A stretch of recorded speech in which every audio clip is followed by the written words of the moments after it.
How does a kid from London become a defensive powerhouse for the New York Knicks? Meet OG Anunoby.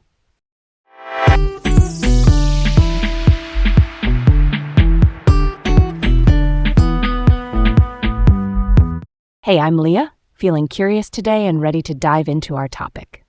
And I'm Garrett, excited to explore this one with you all. Welcome to Laid Back Learning with Leah and Garrett.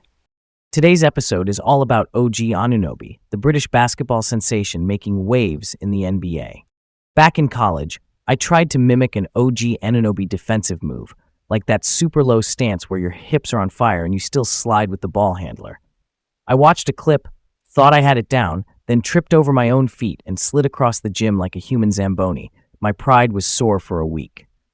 But it taught me something simple and real. What looks effortless on TV takes years of reps, footwork drills, and timing. That's pretty cool, right? When you see OG shade a driver to the baseline or jump a passing lane at just the right beat, you're seeing thousands of moments like that packed into one play. Let's open the book on this. OG Anunoby is an English professional basketball player for the New York Knicks, which is the NBA team based in Manhattan. He's what coaches call a two-way wing, meaning he contributes on both offense and defense at the small forward or guard/forward spots. Born in London in 1997, he moved to Missouri at age 4, so his life blends British roots with an American basketball upbringing. He's also of Nigerian Igbo descent, which is one of the major ethnic groups in Nigeria, and that heritage shows up in how he talks about identity, discipline, and giving back. Over the years, he built a reputation as a top perimeter defender with timely three-point shooting, and that mix turned him into a playoff-level difference maker. All right, let me paint the picture. Before basketball fully took over, he actually played football as a kid, but stopped around age 8 because he was getting tall, which nudged him toward hoops. Early specialization, in simple terms, means focusing on one sport earlier, and for him it sped up footwork, lateral quickness, and shooting mechanics. In high school at Jefferson City in Missouri, he averaged about 19 points and 9 boards, and he was a finalist for Missouri Mister. Basketball, a top statewide honor. Then he committed to Indiana University. The Hoosiers are a storied college program in the Big Ten. At IU, even in a smaller offensive role, he flashed elite defensive versatility. When people say switchable defender, it means he can guard multiple positions without the defense breaking down. Here's where it gets really interesting. During his sophomore year at Indiana, he suffered a right knee injury in January 2017 that ended his season. Despite that setback, he declared for the NBA draft and went 23rd overall to the Toronto Raptors, the team in Canada. He signed his rookie deal, which is the standard contract for first-round picks, and earned trust quickly. As a rookie, he even started in the 2018 playoffs. In 2019, he had an emergency appendectomy, which is surgery to remove the appendix, and it kept him out during most of the Raptors' title run, but he still became the first British player to win an NBA championship. Then in the 2020 playoffs, he hit a game-winning buzzer-beater 3 against the Boston Celtics, and a buzzer-beater just means the shot left his hands right before the game clock expired. Big-time composure. Let's dig into the foundation. OG's upbringing is layered. Born in London to Nigerian parents, his dad was a professor, first in the UK and then at Lincoln University in Missouri, and his mom was a national-level track and field athlete for Nigeria. That's academics plus athletic pedigree in the same household. His older brother, Chigbo Anunoby, played in the NFL as a defensive lineman, which is wild because you've got elite performers in 2 different leagues under one roof. When the family moved to Missouri, it put OG in the heart of American school sports. Shifting from football to basketball by age 8 meant more time honing hoops details. So by high school, he had the defensive timing and length that turned coaches' heads. Switching gears just a little. At Jefferson City High, he got that Mr. Basketball finalist nod, then chose Indiana over schools like Georgia and Iowa. As a freshman, he played a lower usage role, which means fewer shot attempts but solid efficiency. By sophomore year, the Sporting News actually named him a preseason All-American, signaling national expectations. Then came the knee injury. After surgery, he declared for the draft. I always wonder, Why would teams still be so confident after a serious injury like that? Great question. Teams looked at the upside. He had elite physical tools, like strong lateral movement and a big wingspan. Those traits map directly onto modern defense, where you need long arms to contest shots and agility to switch onto guards. Toronto, which has a strong track record in player development, probably felt that once he got healthy, they could help him scale into that prototypical 3-and-D wing.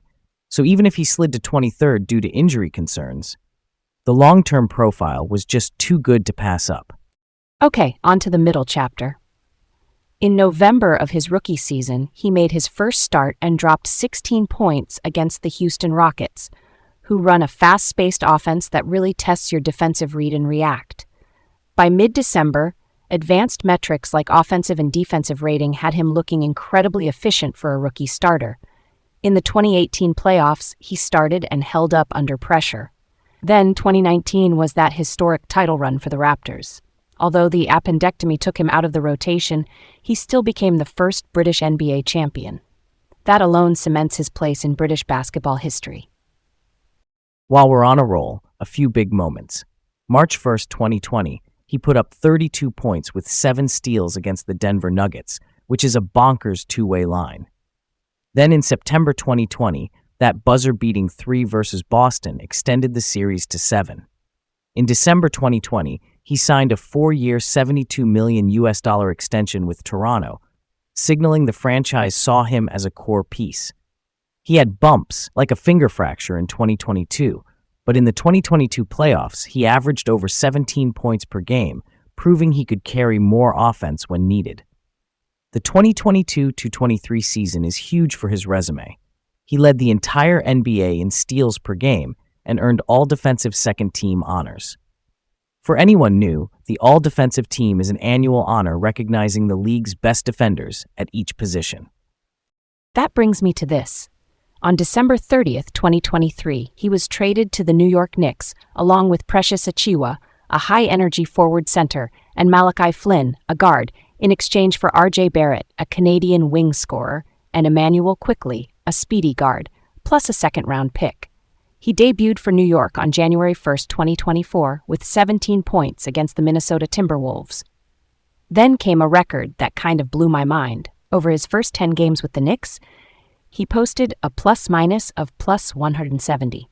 Plus-minus is the score differential while you're on the court, so if your team outscores opponents by 170 points across your minutes in those games, that's your number. It captures lineup impact, not just points scored. Next up, the follow-through on that impact.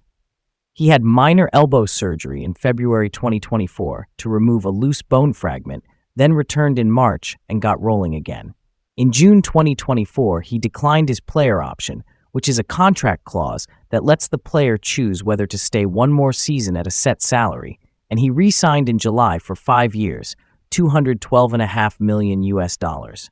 That's franchise cornerstone money. On November 25th, 2024, he scored a career-high 40 against Denver, the 2023 champs, which showed he can scale his offense when needed. In the 2024-25 season, he tied a personal best with 74 games played, averaged a career-high 18 points, and strung together 10 straight games with at least 20 points. In the 2025 playoffs with New York, he started 18 games, logging around 39 minutes per night with over 16 points, 2 steals, and more than 1 block per game. Then in May 2026, he was named All-Defensive Second Team again. Put it all together, and he's one of the best British players ever in the NBA. Let's take a turn here and ask a slightly thorny question. OG has said he wants to inspire kids in Great Britain to play basketball and believe they can reach the NBA. Different outlets sometimes paraphrase his wording, but the meaning is consistent.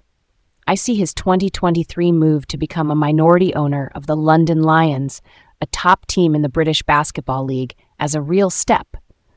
Ownership gives him a seat at the table for facilities, youth pathways, and visibility. Real talk. That matters for families deciding if basketball is a serious option for their kids. I'm down for that, but here's another angle to look at. How much does minority ownership move the needle by itself? Growing a sport takes courts, coaches, and consistent TV coverage. The BBL, which is the top pro league in Britain, is building, but kids also need grassroots stuff like weekend clinics, school programs, and easy access to games, especially with time zones making NBA tip-offs late at night. So yeah, OG's investment signals commitment, but I guess I'm asking, why would that alone be enough to spark a surge? I totally get where you're coming from.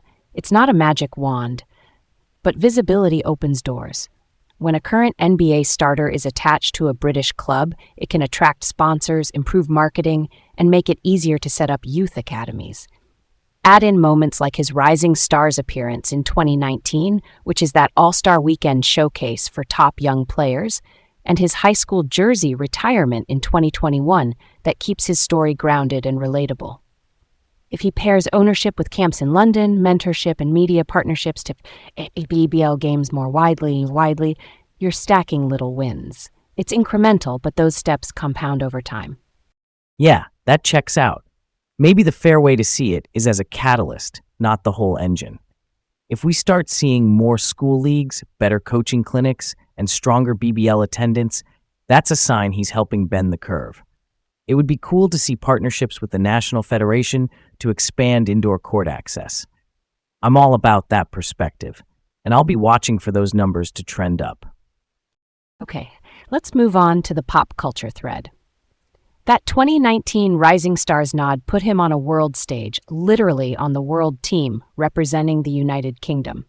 The 2021 jersey retirement at Jefferson City High is one of those small town to big league touchstones that makes a story travel. Picture a film that starts in London, shifts to Missouri, shows that 2020 buzzer beater against the Celtics, and then lands in New York with the plus 170 run. That's a story worth telling. Ever think about this one? The movie's heartbeat could be family, his father's academic path, his mom's track background, and his brother Chigbo's NFL grind. Throw in a cameo by Kawhi Leonard, who's a finals MVP-level star from that 2019 Raptors team, and you've got the Raptors chapter tied neatly to the Knicks chapter, where he levels up as a defensive anchor. That hits different. Here's a thought I've been turning over. What if OG had not suffered the right knee injury in January 2017?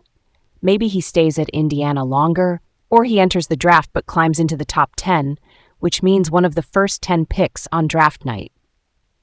I can imagine him dominating college basketball for another season, putting up highlight steals and corner threes, and then a different team grabs him earlier.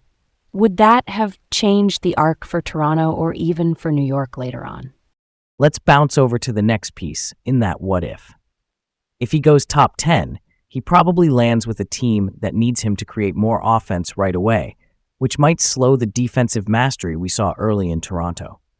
The Raptors snagging him at 23 let him plug into a well-built system, learn from veterans, and scale up at a steady pace. Without that knee injury, sure, he likely gets drafted higher, but then maybe we don't get that exact 2020 playoff buzzer beater in a Raptors jersey, or the perfect fit that led to the 2024 plus-minus record in New York. It's one of those wild how that works out moments. Sliding to 23 might have been the detour that actually got him to the best version of himself. Thanks for tuning in. Keep exploring and stay curious. Catch you next time, folks. Stay chill and always keep learning.